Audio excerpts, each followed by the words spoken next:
Well, I think the one thing that discipline definitely does help you with is it helps you get things done. And when you get things done, when you actually do things, you have more success. If you have more success, and sometimes a big part of success is just not being fucking lazy and just doing it. Yeah. That's like 90% of it is just showing up. Get there and start working. Like, you're not going to feel perfect every day. If I only worked out when I felt good, I'd be a fat fuck. Because there's a lot of days I don't want to do it. It's pretty much the same with everybody that actually gets good at something. There's got to be those days you push through. And they're probably going to be more numerous than the days you don't. And so the benefit of discipline in my eyes has always been that through discipline, I get things done. Yeah. I always say that I'm like the most lazy, disciplined person I know, because I don't want to do it. Yeah. But I always do. One of the big problems is sitting down and doing the work. Mm-hmm. And you got to, and Pressfield talks about that in the most concise and beautiful way, and he labels it like an enemy. He calls it resistance. Mm-hmm. And that you have to sit down, you have to overcome resistance, and that the pro goes to work. And it doesn't matter if you're sick, doesn't matter if you have kids, it doesn't matter what, you're a pro and you go to work. And that just, it puts it in your head that this is what I do. This is what, and you have pride in that. And then when you are in front of that keyboard and you look down the count, it says, I got 1,000 words today. I put 1,000 words in. You're doing the work. Yeah. And out of that work, gems blossom. Yeah. Little things, but you might have a day where you just write nothing but dog shit. So what? Show up again tomorrow. And tomorrow out of that dog shit, a flower will emerge. You never know. And that's the only way to develop real, to really develop your potential 100% in anything, whether it's as an author or even as a martial artist. There's a lot of creativity in martial arts.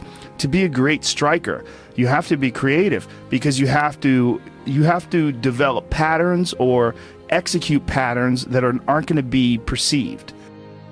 This idea that life is hard is something you're supposed to shield from them. It's so silly. And, I've had this conversation with my friends, because everybody that I know that's interesting had a fucked up life. But now we have kids, and the last thing we want is our kids to have a fucked up life. So we put our kids in these good schools, we live in these nice neighborhoods, everybody eats healthy, and there's no fucking domestic violence, and everybody seems, it's so different than all of our lives. And we were talking about it. Me and Brian Callen were actually talking about it. Look, we all had fucked up childhoods, and everybody we know had fucked up childhoods. And they're all interesting, but I don't want my kids to be boring, but I also want them to be safe. So it's like, how do you approach that? I mean, I think you get involved. This, what I've chosen to do is get my kids involved in martial arts and give them the opportunity to pursue difficult things, and understanding that through pursuing these difficult things, like in accomplishing stuff, like you learn something about yourself. You learn that you have this ability inside of you to overcome. Get obsessed with life improvement. Find things that you enjoy doing that are difficult. Do them and get better at them. It seems so simplistic. It seems like a ridiculous, idealistic point of view, but it's effective. Well, you need some amount of pride and some amount of ego to get good at things in the first place, because it's such a counterintuitive notion, because you have to have a belief in yourself. You have to be able, like when you start out at jiu-jitsu, you're a white belt. Like, I remember being a white belt and being like, oh my God, I am fucking never going to get good at this. I'm going to suck forever. But to look at people who are better than you and know they had to have sucked at one point in time. Okay, there's somewhere along the end of this tunnel, there's got to be a light. I just got to keep going. Yeah. And that takes ego, and right? Ego, yeah, I was going to say, I mean, ego drives you to be successful, me to be successful. Ego is what's driving you. The problem is when you let ego go too far. Yeah. And everything takes balance. There's a dichotomy in everything. Every part of you has a dichotomy. You can get so into the physical aspects of things that you end up like doing a bunch of steroids and going crazy and ruining your health. Right? Yeah. That's not good. Right. The other end of the spectrum, you can sit around and play video games and turn into a...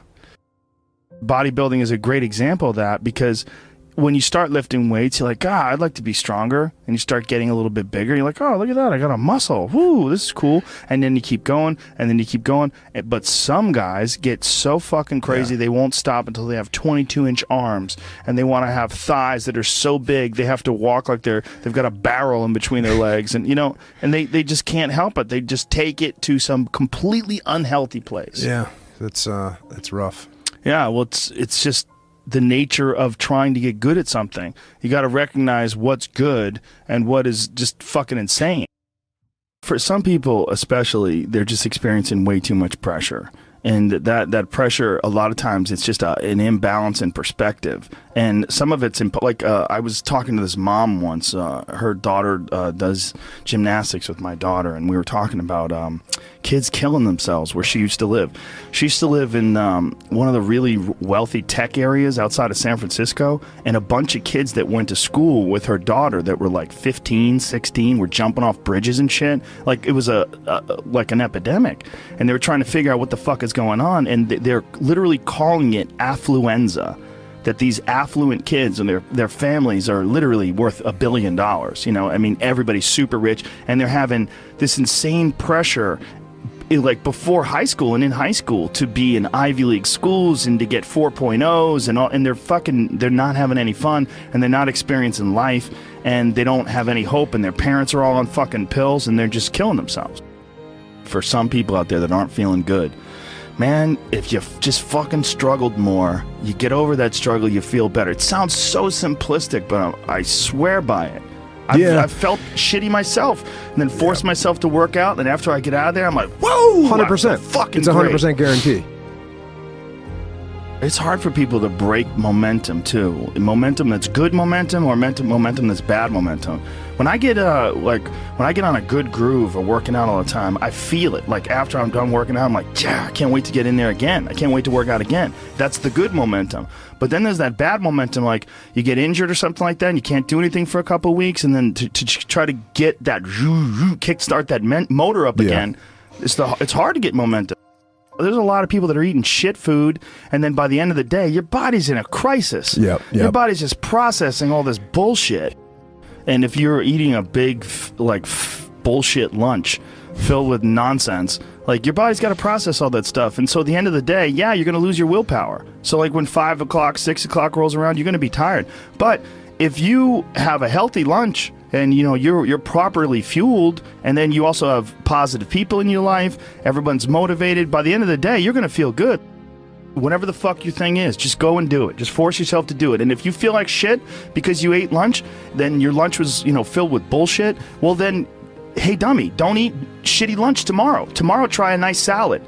Try a salad with some salmon and see how you feel then. You're like, hey, I feel way better today at 6 o'clock. Duh. Now your decision making will be better. Like, people don't understand how significant it is. Like, all these little decisions, those are like that's the path for the rest of your existence on Earth. And if you decide to go to fucking Cheetos chocolate chip cookie route, you're just making a shit path. You're carving your fucking path through broken rocks and glass, and it's not the way to go. You know what else doesn't exist in a day-to-day life? A place where it's okay to be a man. It's actually okay to be a man. It's okay to have man thoughts. Like, everybody is so toned down and neutered. It's like human resources and corporate life has watered down people's natural behavior to the point where people are just dying on the inside, sitting in these fucking cubicles, rotting, just freaking the fuck out, having all these thoughts they can't entertain, having to pretend to be someone they are not all day long, putting on this bullshit way of talking, this fake way of thinking. Everybody's got to subscribe to whatever fucking ridiculous policies their company wants to enforce. And you're just a robot, and you get out of there and you just want to scream. It's this fear of discomfort.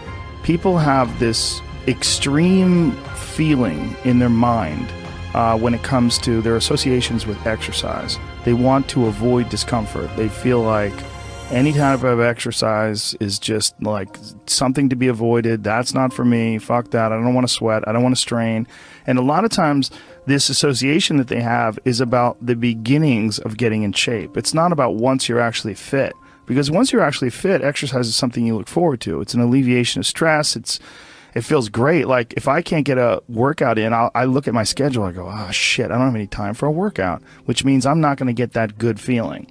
And so instead of looking at it like, oh, I've got to go grunt and sweat, I'm thinking I'm not going to feel good. I'm not going to feel relaxed. I'm not going to feel carefree. And I'm not going to feel even appreciative. Like my appreciation of things, and it gets enhanced greatly after exercise. I just feel better. I feel like I can take things in for what they are rather than, you know, whatever sensory data that I'm getting from any event is just one more distraction that gets in my way. And you know, that's a lot of times how I look at things if I'm overstressed or if I'm working too much. Like our bodies, for whatever reason, most people, their associations are to avoid anything that's uncomfortable. But it's so illogical, because when you look at comfort and you look at success and progress and the feelings of accomplishment and of getting past certain hurdles in terms of like how you feel about life, a lot of those are connected to discomfort. Like discomfort is your friend.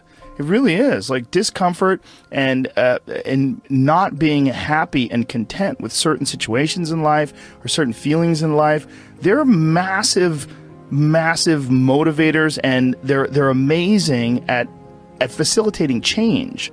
And yet our instinct is to avoid those and just sit on the couch and watch some fucking reality show about dudes who make moonshine with our jaw open like, ugh. It's bizarre. And for me at least, when I get like really disciplined and really I get really consistent with my workouts, one of the things that I almost feel momentum. I feel like there's like a push behind me, like, all right, like after I get out of the gym, I have a really good workout. I'm like, yeah, now I'm doing it. I'm doing it all the time now. And I'm looking forward to the next time. And it makes that resistance much weaker, and it makes my motivation and my discipline much stronger. I think a lot of it is based on just the consistency. You know, it's one of the things that I talked about recently on the podcast. I said, you know, like blowing something off, it's not just not good. Like blowing off an exercise that you planned is not just bad for you physically. It's also bad mentally, because then that option is now available. The option to fuck off is available. And you did it before, and you're probably going to do it again, and you'll get mediocre results, not just in that aspect of your life, but maybe in all aspects of your life. Because I think that option to fuck off, when you embrace it, that is a pathway that you might choose when it comes to dealing with conflict in your personal life, dealing with business decisions, dealing with career decisions, like an uncomfortable decision that you might be faced with, where maybe you need to make a change as far as like what your pathway is in life, but you don't do it, and instead you fuck off. And that the inclination to fuck off, I think, that gathers momentum as well.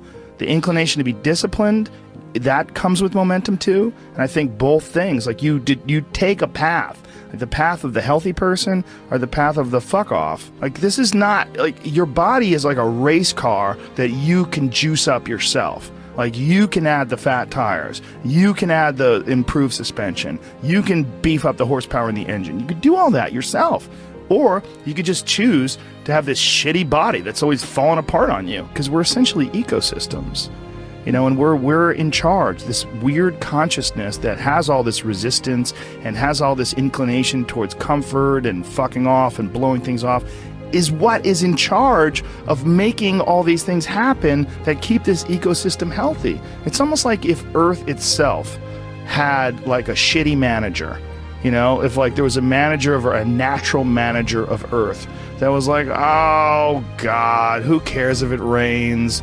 Oh God, you know, like I'm gonna stop growing things. I don't give a shit anymore. It's all stupid anyway. I mean, it's literally like the just blow it up. Yeah. Fuck it. Let's just kill all of life. It's all gonna die eventually. I mean, the sun only lasts 7 billion years. You see, that is the perspective a lot of people take with aging, where it's like, well, you're going to die, you're going to age, you can't stop aging. And it's like, yes, you're right, but that's not the point. The point is to age better. Like, that's the point. The point is to increase your health span, you know, and that is, we know is possible. Like that can, there's some of these like centenarians and super centenarians I've seen that are like, over 100 years old, and they're like riding bikes, and racing, and it's like Yeah. they're old. They are very old. But they're experiencing a very good quality of life. Yeah. And they're experiencing a quality of life that these other people that don't exercise feel. They physically feel their own body diminishing, and they just feel it's inevitable. It is what it is. You're wasting your time. You're out there running around. But no, we're not, because this experience right now, it's not like no one's under the illusion that you're going to live forever, but you are enhancing the experience that you're currently involved in right now. And you are alive. Right. You are alive. You do experience this life. But do you experience this life optimally? Is it as enjoyable as it can be? And we all know that there's a spectrum for that enjoyability. Like, we've all had times in our life where it's not been so great. And then times in our life where everything came together, like, what a fucking great day. Woo! Like, make more of those. Like, you can make more of those. And then the whole thing's better. And I think when that whole thing is better, it affects everybody you touch, everybody that's around you, everybody you come in contact with. And that in turn, I mean, it sounds so grandiose, but in turn can affect the entire race of human beings. I've always wondered if the depression that people see en masse today, there's so much depression that people, I mean, it's a common trait. Like, it's a common condition. Oh, he suffers from depression. Oh, she suffers from depression. Like, oh, he's got herpes, you know what I mean? It's like, it's a common thing. I've always wondered, or I've been wondering more and more recently. It really hit me when, have you ever seen Heinmo's Arctic Adventure? This guy lives in this incredibly remote area of the Arctic National Wildlife Refuge in the Alaskan interior, and he lives in this really small log cabin, and he hunts and gathers, and that's all he does. And he's very smart. Like, he's not a dummy at all. And he's been up there. He lives with his wife, and he raised children up there, and it's really, really, there's some dark moments in there because they lived like this from the time, like, when they had children up there, and they lost their 2-year-old baby in a fucking canoe. Like, they tipped over in a canoe and lost their kid. And it's like, it's really intense when they revisit the site and leave flowers. And it was like 30 years ago, and they had several children since then, but this moment is still like this intense moment of loss for them when they lost their baby. But this fucking guy is very happy and very, very smart and very connected and very articulate. And he firmly believes that human beings, when we evolved and developed and were hunter-gatherers, that there's a set of rewards. There's reward systems that are set up inside the human body, inside the very being that we embody, that don't get met in today's society. And that's one of the things that's causing depression. One of the things that's causing this funk that people are in is that we're living our lives, many of us at least, in these very unfulfilling ways, where you're going to this office with artificial light and you're doing something you don't want to do all day long, and then you get home and you're tired. And on top of that, you're eating shit. You're eating potato chips and you're drinking soda, and your body is just like, what in the fuck is this? We're supposed to be out in the fields. We're supposed to be walking up hills. We're supposed to be looking for animals or gathering vegetables. We're supposed to be doing all these things that our body's designed to do. We're supposed to be in nature. Yeah. And nature is like a medicine. Like, it literally is a medicine to you. Like, people that go, you don't have to go hunting, you don't have to go fishing, just go fucking hike, man. Just go hike up to the top of a mountain and look out. You know, there's a reward that you get from that is intensely, like, soul-filling. There's, like, something about, like, when I was in Colorado, and there was this this area of Boulder where you drive up one of these roads, and there was this area where you could park. And it was this incredible view, man. And these people just park and just go out there and just look. But you get there and you park and you go, fuck. Because you would see, you're literally seeing the Continental Divide. These snow-capped mountains in July. Yeah. In July, it's covered with snow.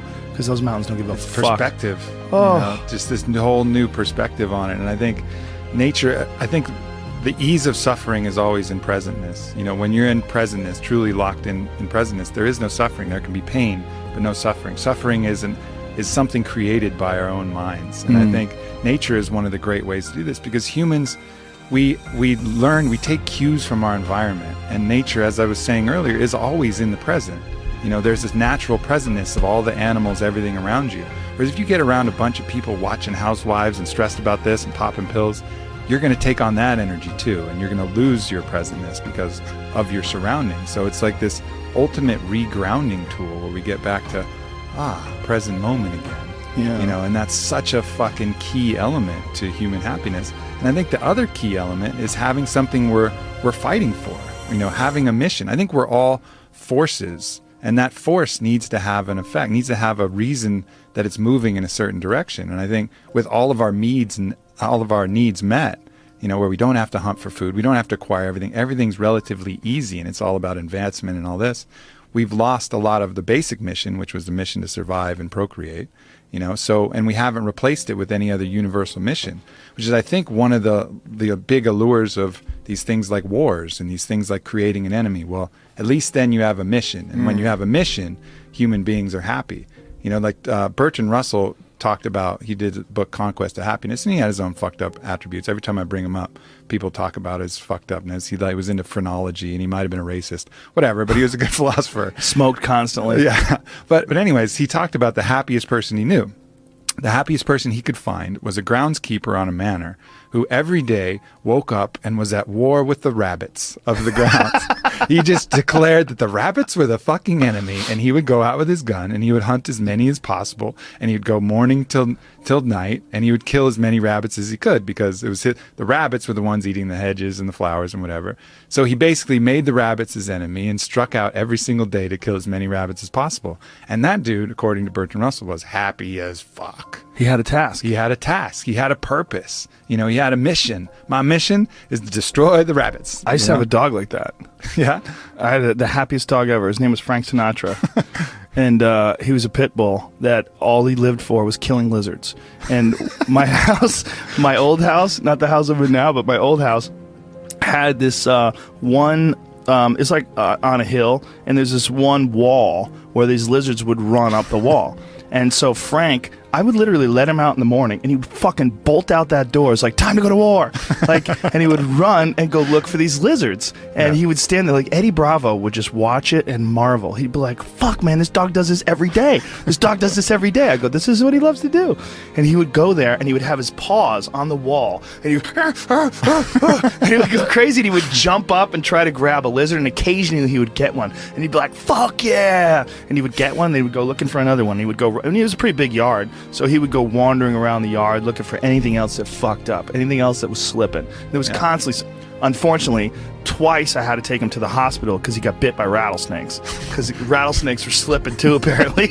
He killed the rattlesnakes, but the rattlesnakes fucked him up. He had like a water balloon growing out of the side of his head. Both of my dogs, by the way, that's a real problem if you don't have the money to pay for the serum. It's super expensive.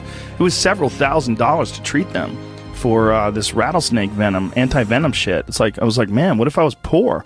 What if... that's a whole fucked up system. Like, they inject horses with the venom, and then they like get the antibodies from the horses. It's like this archaic system. I think my friend Donald Schultz is working on, he's a big snake handler guy.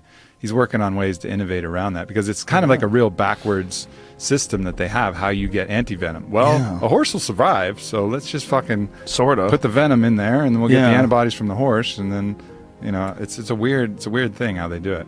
Yeah, well, that's a real problem with people that are vegans. If you're a vegan and you don't use any animal products and you get bit by a rattlesnake, you got two choices. Compromise your morals, or that's a wrap. Yeah. You know? But this dog was so goddamn happy. He had missions. You know, he would go out of that yard and he wasn't bored. He was like, please take me for a walk. Come on, man. He was like, see ya, dude. I'd open that door. He was gone. He just had his little mission. And I think you can see that in the people who are the most unhappy. They seem aimless. They're like, what am I here for? Why am I doing this? Nothing makes sense, you know? And I've even felt it in my own life when, you know, I know what my mission here is. First, my mission is to expand human consciousness, to help people be happy. Like, that's really what I find my greatest purpose in. But every once in a while, I'll get this kind of like fuck people attitude. Maybe someone said some fucked up shit, and I'm like, man, people fucking suck. Fuck people. And then at that moment, that's when I'm actually depressed, you know, because I've lost my mission. Instead of having a mission like, yes, my mission is human consciousness, all of a sudden it's like, fuck people, fuck that mission. They'll figure it out. And then I'm depressed because I've lost my purpose. It's very hard to rise above, like literally, when something like that happens and realize like, oh, you're encountering one diseased individual. You got to look at the mass of humanity. Yeah. Like when you encounter one diseased individual, it's so like this guy who shot up that nightclub in Orlando. You're looking at one diseased individual. And if you say, man, people fucking suck, look at what they did. Well, look at how many people that are responding with rainbows on their Twitter pages and love and all the best wishes to those folks that got killed and all their... I mean, I was looking at this guy's page who's an animal lover who was organizing people to go to the homes of the victims and see if they have pets that are trapped. You know, there's beautiful people out there. Yeah. There's a lot. There's more beautiful people. This is without a doubt not just the safest, the easiest. This is the happiest time in terms of like being able to like reach out and send love to people and have people send love to you. But just occasionally you run into cunts. Yeah, no You doubt. know? And the cunts itself, man. But the beauty is out there too. It's just Yeah. not as dramatic and it doesn't impose upon us as forcefully. But if we just look, it's around all the time. We run into good people all the time. But you know, you just make eye contact with that good person or that kid who's just looking at you and just creeping with that little smile, and you're like, oh yeah, the good of humanity, the fact that, you know, we really are love, you know, being expressed, you know, outwardly all the time, and it's just these other delusions that get in the way of that. Well, we're oddly attracted to negativity too. It's almost like we look at negativity online or that you run into as like a possibility of war. Like, you have to look out, this fucking drum's beating. God damn it, there's an army on the background. They're coming. But, you know, it's like this real impulse to sort of batten down the hatches. When really it's just some fucking 36-year-old loser sitting in his parents' basement, you know, farting and smelling his own farts and angry online. I mean, that's really what a lot of you're dealing with. You're dealing with, like, really sick people. Like, people that have just, for whatever reason... They've not found their path. They've not found any happiness. They've not found any fulfillment. They haven't found any growth. They're just stifled or rotten in some sort of a weird way. It just hasn't really worked for them. Yeah. And so they're lashing out. They're lashing out at the world. And you run into one of those, and you're like, people suck. Yeah, and that's the initial response, and then the more conscious response is to look at them and have compassion for that person. Yeah, you know, that's hard to do, right? That is hard to do, and our system isn't based upon that. Even if you look at the U.S. penal system, it's very much about punishment. Whereas if you watch that documentary that Michael Moore did, Who to Invade Nest, where they go to Norway, they have a whole different idea of what the penal system is for. It's about restoring human dignity and cultivating, you know, a change, really making change in the person. It's not about punishment. It's about actually changing that individual so he doesn't do it again. And then you look at the recidivism rates between our prisons and Norway's prisons, and they're just dramatically different. That impulse to punish immediately, you know, is not the healthiest impulse. That's just Right. going to create more issues down the road. You're not rehabilitating anybody. You're just taking even more broken people and putting them out in the world and hoping they're not going to do the broken things. Well, it's not going to fucking work. You know, the right impulse is always that compassion and looking to see, as if that was you, how all of these fucked up elements of the world and choices. I'm not overriding the fact that they had choices in all this. They're not free of guilt. But look at that like this is the person that just made some bad choices and had some tough shit to deal with and couldn't overcome it. The resistance in the video game was higher than his skill set, and he wasn't able to choose to work and choose to the positive elements that would allow him to overcome it. You know, Yeah, see that. it's also Norway's dealing with far fewer people. That's true. You know, and that's a good thing for them. And it's also they don't have that conquerors mentality that we have. So we're so wrapped up in success and also in punishment.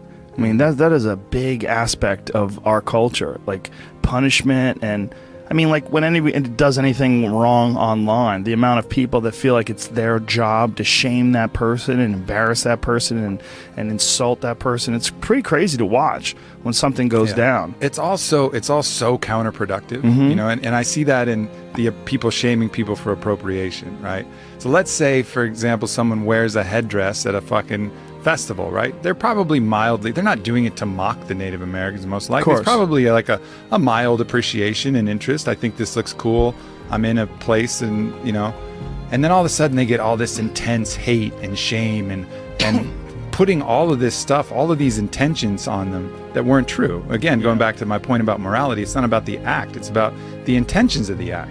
But right now we make it all about the act. Oh, you wore this headdress, that means you're insulting thousands of years of Native Americans, you're oppressing, you're appropriating. Like, no, I fucking wasn't. I was wearing a fucking headdress. But then all of a sudden that imprint will create trauma, and that trauma will have a poisonous impact that will make them feel weird and make them want to do that to other people. So it's like you're injecting someone with a hate virus, that they're going to then pass on to other people rather than doing the opposite, spreading the love herpes, where it's this contagious positivity that goes the other way. And we have those choices with how to deal with people, but more often than not, we come with this thing to punish and create more trauma, which triggers their own self-judge and their own self-hate, lowers their own self-love, and then they're going to pass that off to kids, family members, people around them. There's just two sets of dominoes that we can choose to take either path.